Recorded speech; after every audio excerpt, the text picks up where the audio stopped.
In October of 1962, for 13 days, the world was on brink of the first nuclear war.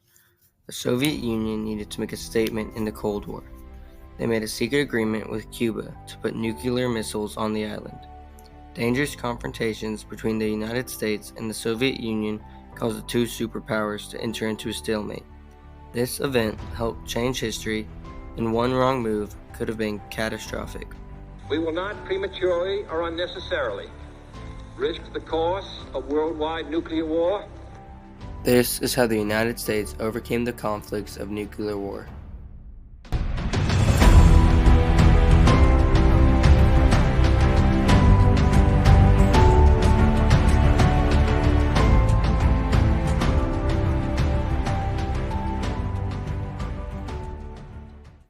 With the expulsion of President Fulgencio Batista and the establishment of a new government under Premier Fidel Castro, the Castro regime broke its formerly strong ties with the U.S. by expropriating U.S. economic assets and becoming closer to the Soviet Union. In March of 1960, President Eisenhower directed the CIA to plan a secret invasion on the island of Cuba to overthrow the Castro regime. Following President Kennedy's election in November of 1960, he stuck with the plan of invading Cuba as he thought they were posing a threat.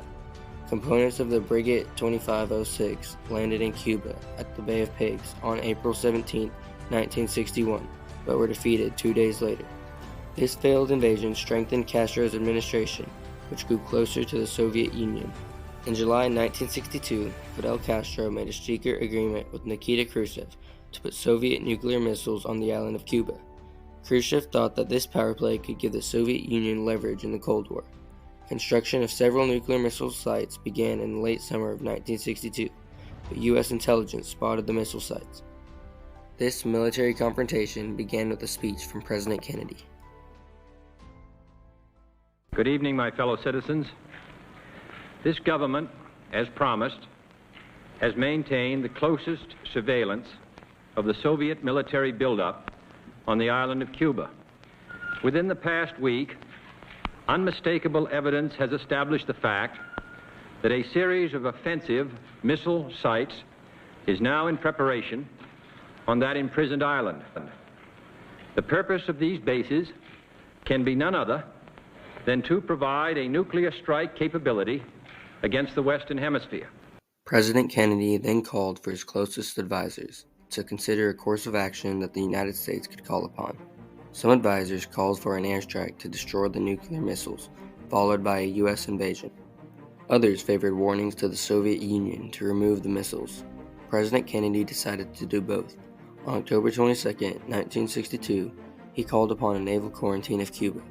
Later that same day, he sent out a letter to Khrushchev demanding that the nuclear missiles be removed from Cuba. On October 24th, Khrushchev responded to President Kennedy's message, saying that the naval quarantine was an act of aggression. With no end in sight to the crisis, the U.S. forces were placed on a DEFCON 2. The U.S. military was ready for a near-nuclear war.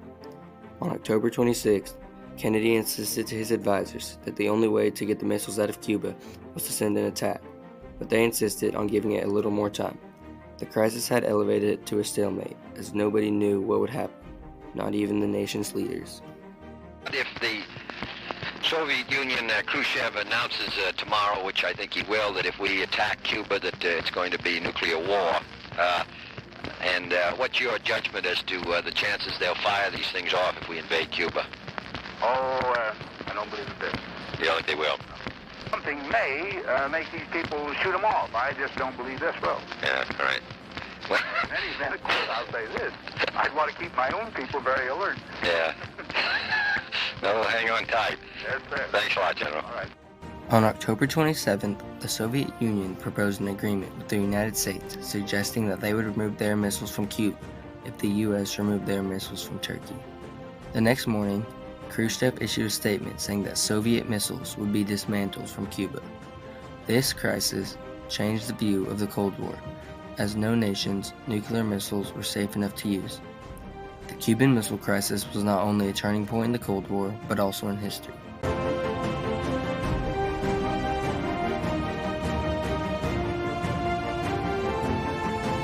Most people don't know how dangerous the Cuban Missile Crisis was and how it has affected nuclear war today. Some people say that the Cuban Missile Crisis was handled in the best way by the United States government. However, the Cuban Missile Crisis could have been avoided if President Kennedy listened to his advisors, if the U.S. never attempted to overthrow the Castro regime in Cuba, and if there were already nuclear treaties made.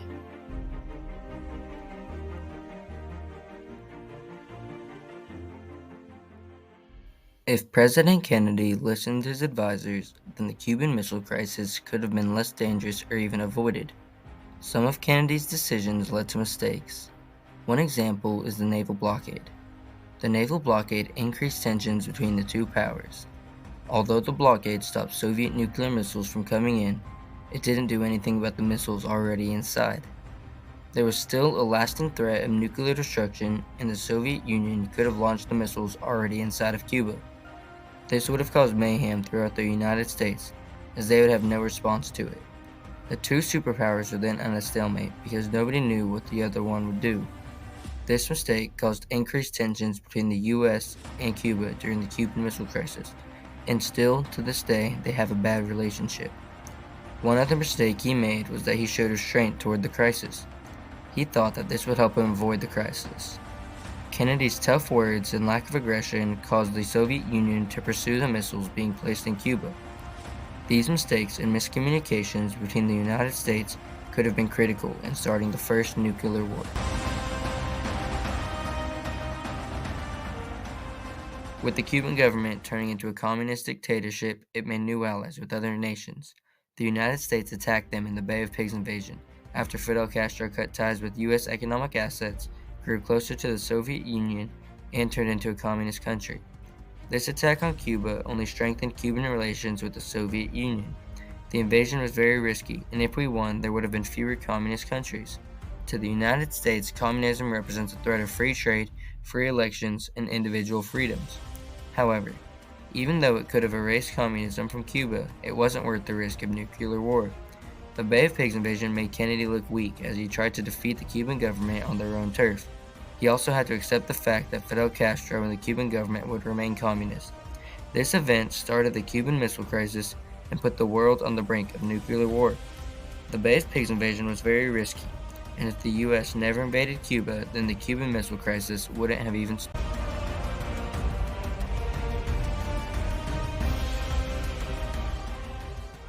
After the Cuban Missile Crisis ended, there were many nuclear treaties made to stop nuclear war. The first one was the Nuclear Test Ban Treaty. On August 5, 1963, in Moscow, Russia, the United States, the United Kingdom, and the Soviet Union signed this treaty. The Nuclear Test Ban Treaty banned all nuclear tests, except for those underground. On July 1, 1968, the Non-Proliferation Treaty was signed. This treaty prevented the spread of nuclear weapons. If there were already nuclear treaties made, then the Cuban Missile Crisis could have been avoided. This treaty would have forced the Soviet Union to find a new plan to put the U.S. under the fear of war. It would have forced the two powers to go into military combat. The Soviet Union might not have even attacked the U.S. at all. Nuclear weapons are now prohibited, and this has caused more peace between countries. If there were already nuclear treaties made, then the Cuban Missile Crisis could have been avoided.